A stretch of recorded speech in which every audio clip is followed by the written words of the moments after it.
Hello everyone. Today I'm going to discuss the Robbins aplastic anemia pathology section. Now, aplastic anemia इसका मतलब refers to symptom of chronic primary hemopatic failure and attendant pancytopenia. मतलब कि anemia, neutropenia, thrombocytopenia.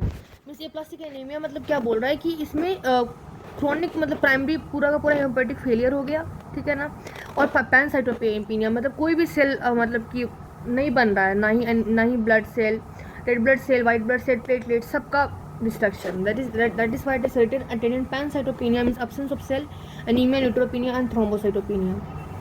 Majority of patient में क्या होता है, auto immune mechanism और suspected, ठीक है ना. ऑटो इम्यून मतलब इटोलॉजी को हम लोग बोलते हैं ऑटो इम्यून मैकेनिज्म है, बट इनहेरिटेड और acquired abnormalities of haemopoietic stem cell are also contribute in subset of patient.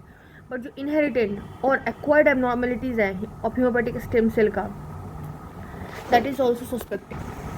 Means inherited में जैसे हम लोग पढ़ेंगे कि डायमंड स्ट्रैप सिंड्रोम, ठीक है ना, फैकोनी अनीमिया. फिर एक्वायर्ड में दैट इज 2 डिग्री, उसमें हम लोग पढ़ेंगे that due to drugs like methotrexate, chloramphenicol, alkylating agent, phenytoin. तो ये सब के कारण भी स्टेम सेल में प्रॉब्लम आ गया, जिसके कारण एप्लास्टिक एनीमिया हो गया. एटोलॉजी, ठीक है ना. सबसे most common thing associated with aplastic anaemia तो वहाँ पे दिया हुआ है, ठीक है. Most case of known aetiology that follow. सबसे पहले सबसे जो मोस्ट कॉमन इटियोलॉजी है for aplastic anaemia, that is the exposure to chemical and drugs. Some of the associated agents, including many cancer chemotherapy drugs and the organic solvent benzene, that also cause marrow suppression. That is the dose related. मतलब एक तो means कि जैसे mostly जो etiology है, जो aplastic anaemia होता है, वो केमिकल और ड्रग्स के कारण होता है, और कुछ एसोसिएटेड एजेंट जैसे कि बहुत सारे कैंसर कीमोथेरेपी ड्रग्स, ठीक है ना, ऑर्गेनिक सॉल्वेंट जैसे बेंजीन का अगर यूज़ किया तो वो भी बोन मैरो को सप्रेस कर देता है. और ये डोज रिलेटेड होता है, मीन्स कि कितना डोज है उसके अकॉर्डिंग वो वर्क करेगा, और रिवर्सिबल भी होता है, ठीक है. उसके बाद लिखता है कि aplastic anaemia arise in unpredictable idiosyncratic fashion. मतलब कि हर एक इंडिविजुअल में अपने अपने अनुसार से फॉलोइंग जब हम लोग ड्रग देते हैं, and that normally cause little और नो मैरो सेपरेशन, ठीक है ना. और जो इम्प्लिकेटेड ड्रग इन इडियोसिंक्रेटिक रिएक्शन है, उसमें बहुत सारे ड्रग्स जैसे यहाँ पे दिया हुआ है, क्रोमाफेनिकॉल, ठीक है, गोल्ड सॉल्ट, कार्बा में बेंजापिन, ठीक है ना. उसके बाद Penicillium, phenyl butanone, this were the thing. After that persistent marrow aplasia can also appear after a variety of viral infection. मतलब कि ये सब तो हमने बोला कि they could be temporary, reversible. अब परमानेंटली जो मैरो एप्लेसिया है वो वेराइटी ऑफ वायरल इन्फेक्शन में हो सकता है. मोस्ट कॉमनली वायरल हेपेटाइटिस में, ठीक है ना, जो कि एसोसिएटेड होता है विथ अप्रोक्सीमेटली 5% ऑफ केस. भाई ये plastic anaemia develop in certain, और कुछ इंडिविजुअल में क्यों ये प्लास्टिक एनीमिया होता है उसका कॉज हमें पता ही नहीं है, ठीक है. Whole body eradication can destroy haemopoietic stem cell is a dose dependent in a dose dependent person who receive therapeutic eradication are expose to radiation in nuclear accident, Chernobyl और एट रिस्क ऑफ द. इसमें इन्होंने बोला है कि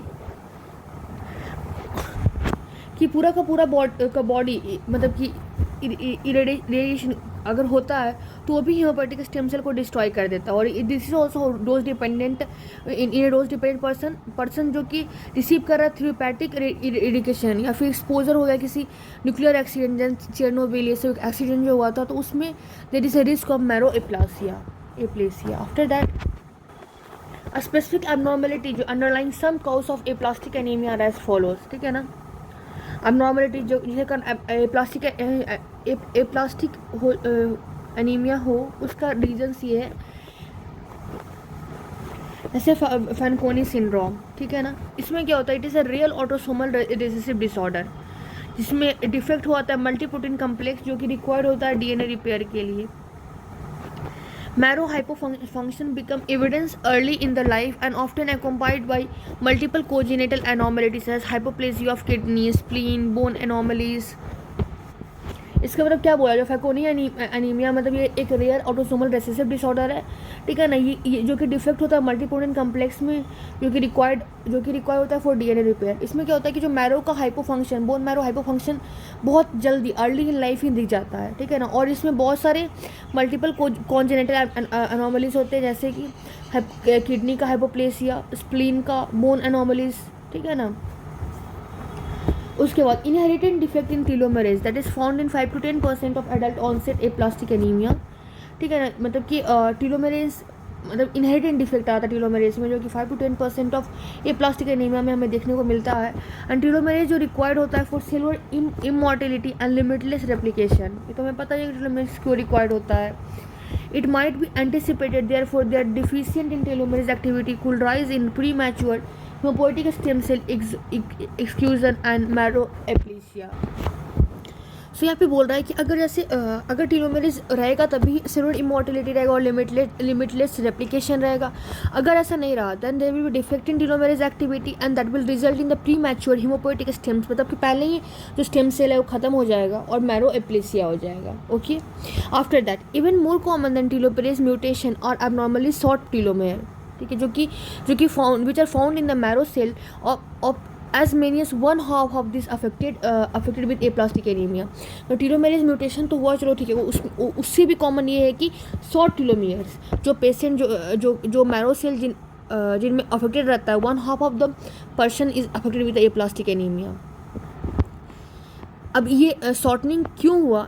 it is due to the other appropriate telomerase defect और is a consequence of excessive stem cell. इसका reason या तो टीलोमेरेज डिफेक्ट भी हो सकता है या तो बहुत ज़्यादा स्टेम सेल रेप्लिकेशन के कारण भी ऐसा हो सकता है।